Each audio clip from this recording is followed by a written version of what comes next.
Salut à tous et bienvenue sur cette nouvelle vidéo consacrée aux travaux que j'ai effectués sur le terrain entre 2017 et 2018.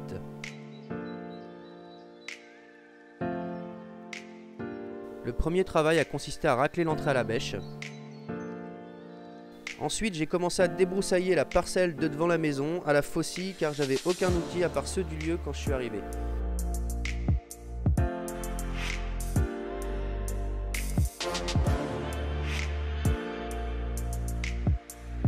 J'y ai découvert un gros mur, je ne savais même pas qu'il existait car les ronces recouvraient tellement tout que je pensais qu'il s'agissait juste d'un talus.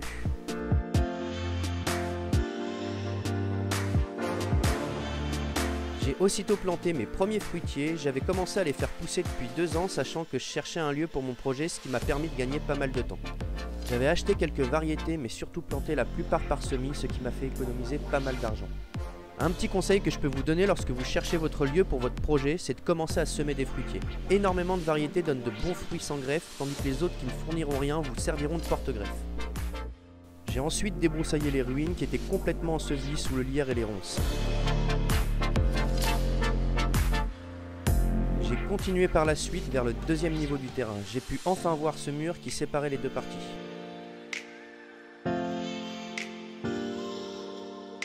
J'y ai d'ailleurs cassé ma première faucille.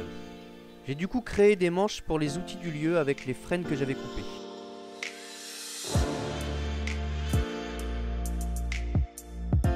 J'ai ensuite ouvert un chemin vers la prairie pour y faire un accès.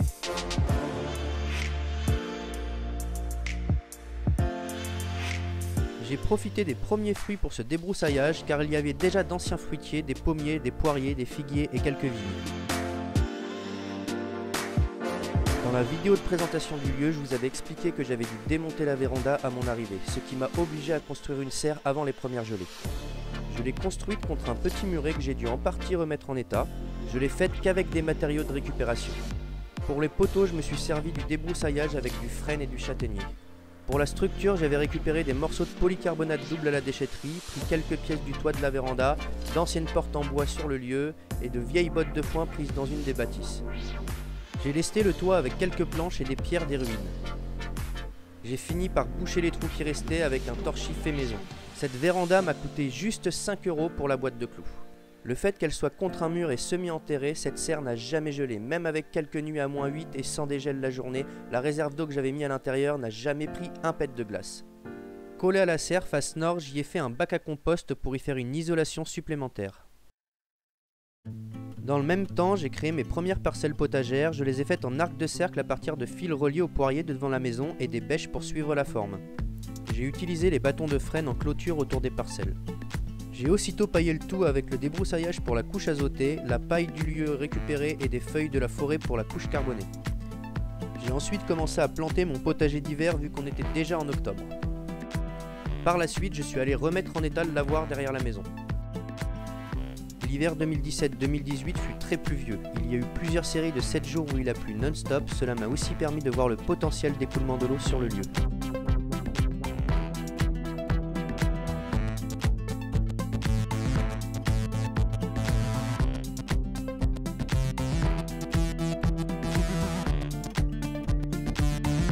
Je suis reparti sur le deuxième étage pour continuer le débroussaillage.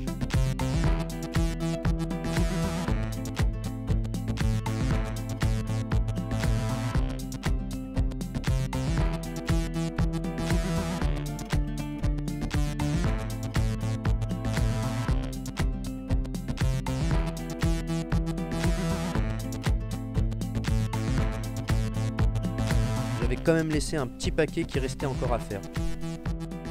J'ai commencé par la suite à creuser la première mare, je l'ai débuté le 1er janvier 2018 à 8 h du matin, je m'en souviens bien. Je l'ai creusé sur le terrain qui est en dénivelé, ce qui fait que j'ai dû créer une digue, bien la tasser et la retenir avec des piquets de frêne.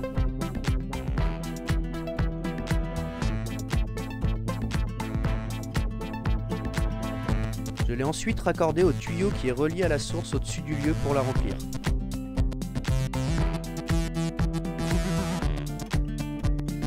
Pour l'étanchéification, j'ai essayé pendant plusieurs jours de faire couler l'eau en la mélangeant pour que l'argile descende au fond et aille sur les parois.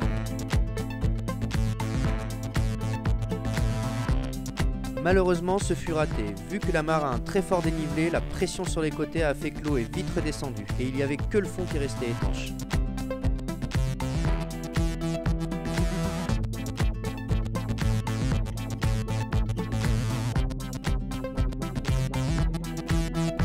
Pour réussir l'étanchéification d'une mare, il faut une pente très douce. Je vous mets en photo les lavognes faites dans le sud de la France qui permettent de stocker l'eau l'été.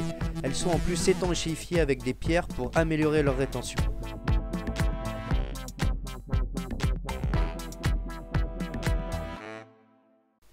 Par la suite, je suis reparti à l'arrière du lieu pour continuer le débroussaillage.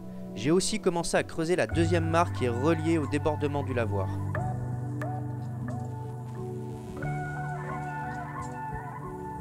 Pour débroussailler, j'utilisais 2 faucilles, une dans chaque main, ce qui m'a permis d'aller beaucoup plus vite.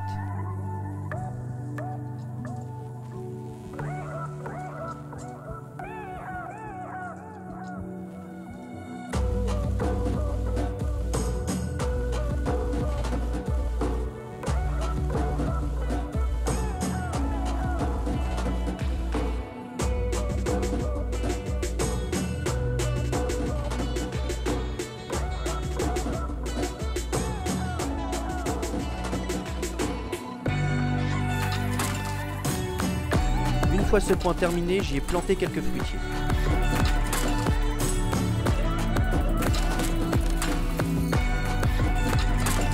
Après ça, j'ai continué le débroussaillage vers le haut.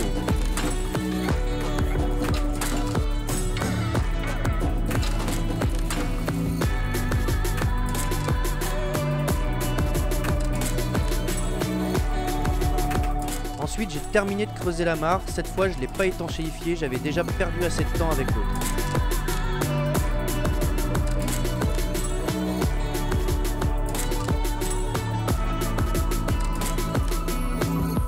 À côté de là où j'ai planté les fruitiers, j'ai créé 3 buttes. Là aussi, j'ai fait une erreur, car je ne les ai pas creusés. J'ai dû ratisser l'humus de la forêt que j'ai rapporté par sac cabas, j'ai perdu là aussi du temps. Le point positif, c'est que j'avais une super terre quand j'ai recouvert mes buttes. J'ai fini par recouvrir avec le reste de la paille qui me restait et quelques feuilles. J'ai aussi débroussaillé un coin de la prairie où j'ai planté des fruitiers que j'ai recouvert avec ce que j'ai coupé.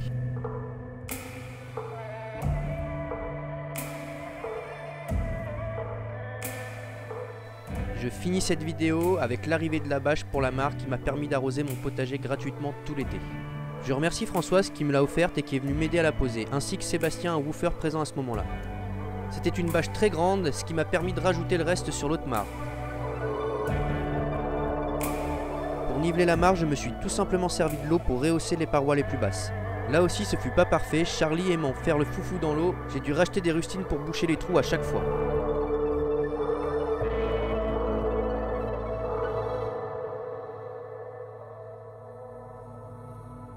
Voilà, cette vidéo se termine, je vous ai pas tout montré, mais le plus gros est ici. Je remercie au passage tous ceux qui m'ont aidé, mes tipeurs, qui me permettent d'avancer plus vite. On se retrouve sur la prochaine vidéo qui sera consacrée au potager que j'ai créé, ainsi que ses réussites, mais aussi ses échecs, parce que oui, il y en a. A bientôt, ciao!